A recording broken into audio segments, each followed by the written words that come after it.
Hey guys, Jason here. So last night we had a pretty nasty thunderstorm roll through, and you can see that I didn't get out here quick enough to save this pole. So one of my poles broke on my 10 foot by 20 foot um, cover thing here. But it was windier than heck last night. This thing was like flipping up and catching the wind underneath of it. Excuse me.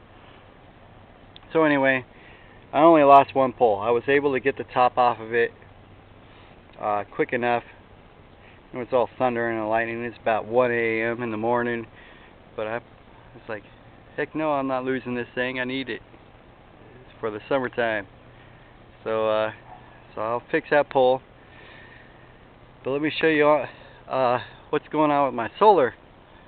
So last night, before I went to bed, it's about this same time of night. You know, the sun's almost all the way down over there in the west area. But I unplugged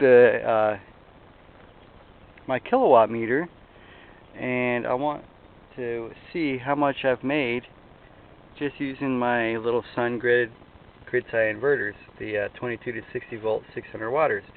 And so what I have hooked up, before I show you the power, it's like two panels and then two panels hooked up in 24 volts.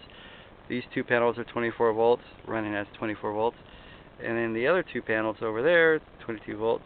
So I got 6 panels, 230 watts maximum output. Let's see what it did for kilowatt hours. Right now I'm making 152 watts because the sun's almost down and it's down in the clouds right now. So 635. And let's see how long it's been running. Almost 24 hours. So 635 watts in 24 hours. And you got to remember that all day today it was rainy and nasty until just recently. So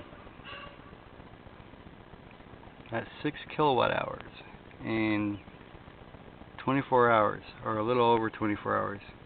So you know, that saved me money. And then that, and adding natural gas hot water heater on demand, that's going to save me even more money. So it works pretty good. I think this is going to save us some good money. I've run this for a long time now, but I haven't actually kept track of it. So I'm going to try to do better at keeping track of what I'm making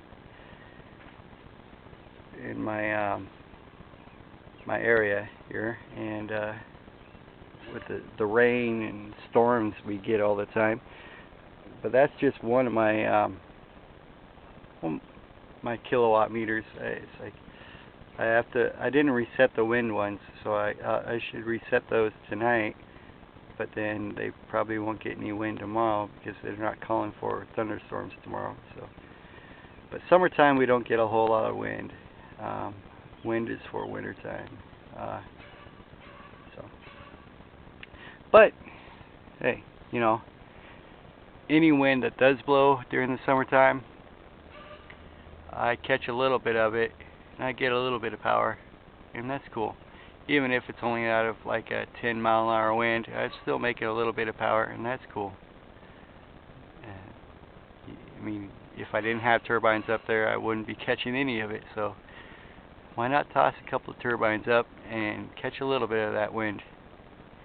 Make a little bit of power. I mean, yeah, it might take a long time to pay them off, or to make a profit, but I mean, even the solar does in Seattle, Washington area. It's like summertime it does great, but wintertime, you know, clouded up all the time in the wintertime.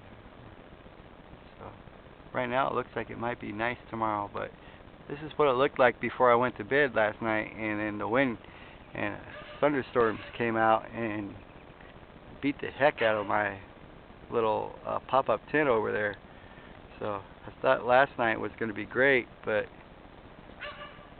and sunny today, but nope. Turned out to be thunderstorms and lightning and crazy stuff, and then it broke my tent. I was up at 1 a.m. or 12 a.m. and had to pull that top off of there real quick and lower that down before I lost it, the whole thing. So I was able to save it. I only broke one pole, but hey, you know, like I say before, the winds in my area are crazy, man. You never know what's going to happen. So anyway, I'd like to say thanks for watching and talk to you later. Bye-bye.